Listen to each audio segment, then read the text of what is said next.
Hi, I'm Christian Peter, owner of Dark Horse Commercial. And today's video, we're going to be talking about the ultimate guide for Miami owners, how to sell for top dollar fast. Now, what we're going to be going over today are going to be who is buying your warehouse and why. Now, let's start from the beginning. Typically, buyers of warehouses are going to fall into one of two buckets or a hybrid of the two. Here's what I mean. Owner users are people who not only who are purchasing the property to own it, but also occupy it, as opposed to investors who are buying so that they can invest their money and get a return. Pretty, standard and obvious. Now, let's talk about the concerns of why understanding who's going to buy your warehouse and how it affects the pricing as well as how you position it. So, owner users, if you really think about it, let's say Bob is buying a building to run Bob's transmission shop out of, and he wants to help his customers, and he's the only occupant of the building, right? He is buying it, and his primary concern is the growth and operation of his business, and will the building fit his business's needs both today and in the future. Now, Bob, what's interesting and what we've learned over the years, and it's been proven over and over again, someone like Bob, an owner user, will overpay, or I should say, pay a premium to what some would consider the market value of the property because his primary concern is the operation of his business. He's not looking at, well, is it a 7% rate of return? Is it a 7.2% rate of return? He's saying, will my lifts work? Will my secretary have enough room? Or is there enough parking out front? Can my workers wash up in the warehouse area, right? That type of thing. So owner users look at buildings from a very different perspective than investors. Okay.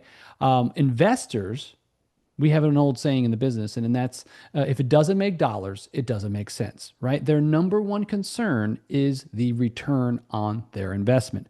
So they're going to pencil it out, they're going to look at it, and they're going to say, does it make sense? Does it not make sense? If so, is it a pass or is it a go? That's it.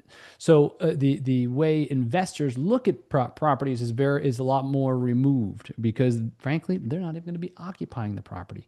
Sometimes investors, they'll never even step foot on the property. I know many triple net investors that they own properties all across the country that they've never even been to.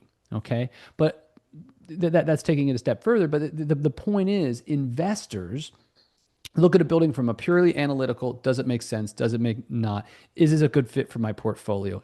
Does it make the return that I'm looking for? That's it. Okay, so when we're positioning the property, we're going to position them very differently.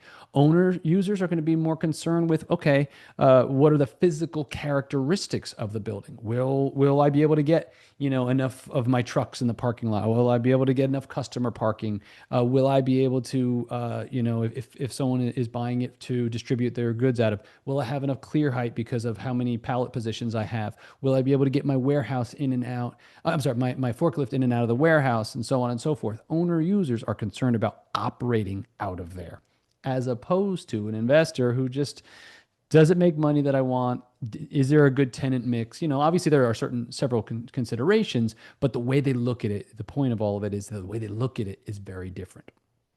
So let's talk about the types of buyers that there are. Okay. Obviously, you have your mom and pop buyers. Those are the kind of everyday ones. But then you have REITs, you have institutional players, and you have 1031 buyers. So let's break it down a little bit. REIT stands for Real Estate Investment Trust. Okay. And these guys, they have an interesting kind of metric in that they buy differently than the typical mom and pop buyers. A typical mom and pop, let's just say they're going to be buying with financing. They're going to go to the bank and they're going to borrow money at a certain APR, right? So let's say in today's day, 6.5%, APR on a loan, okay, and then they're going to buy a building that they can make a return on. And typically, if they buy at let's call it a 6.5 cap, they're going to, if they borrow at a 6.5% APR, they're going to want to have a 1.5 to 2 points of spread. So if you're borrowing at 6.5, you better get a building that is 8 to 8.5% cap rate, because at the end of the day, you need to have a buffer in case a tenant moves out, so on and so forth. So the difference where REITs buy differently is because their cost of funds, where an ordinary mom and pop would go to the bank and borrow, they have investors that, because REITs are profitable, and they have different ways of sharing profits above and beyond just their preferred return, but they have they're able to borrow money inexpensively. So when a REIT is going up against a typical mom and pop investor, well, guess what? The mom and pop investor is borrowing at 6.5 or 6%. The REIT's getting their money for 3.5, 4.5%.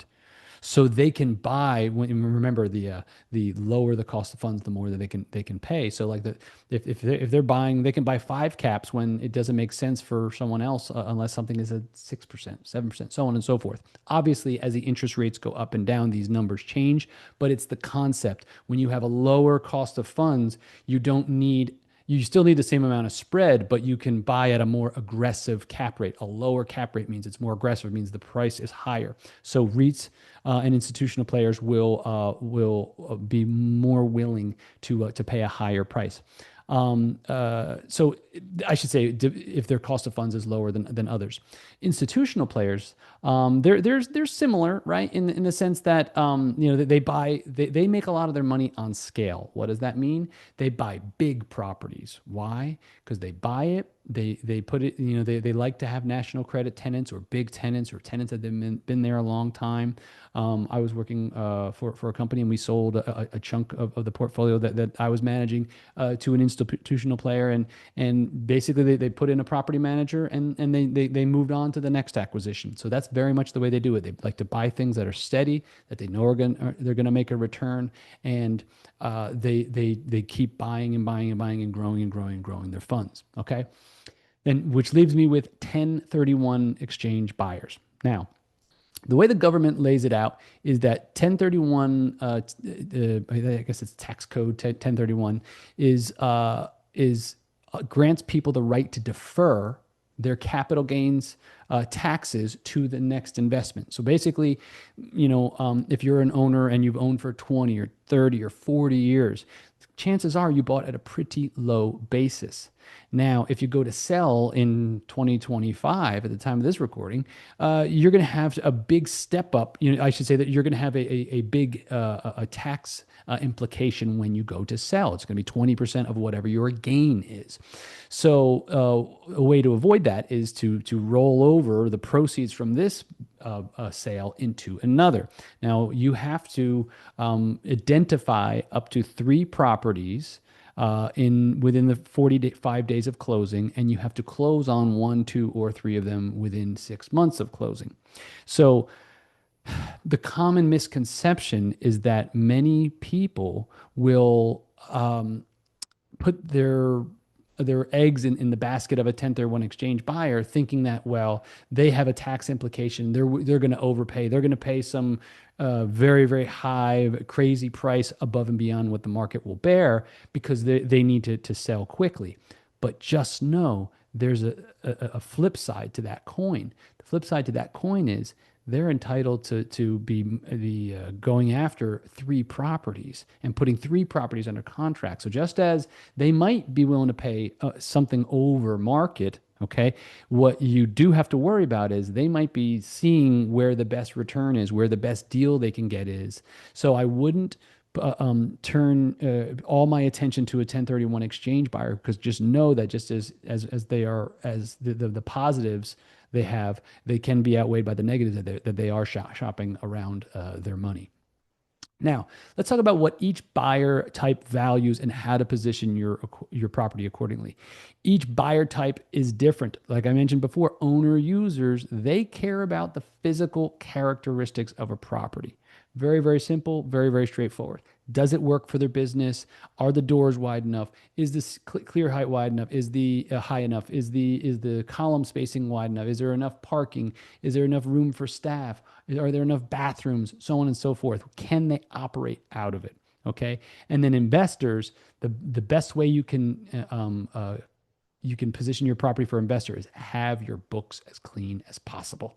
Have everything as transparent as possible. Have everything cleaned up as much as possible. And we're going to get into that in the next video in terms of the things that kill deals and so forth. And we're going to get into the nitty gritty on how we get you to deliver your property as clean as possible to the market so that people have the highest amount of confidence in your numbers and in your books and in your leases so that you can get maximum dollar to your pocket.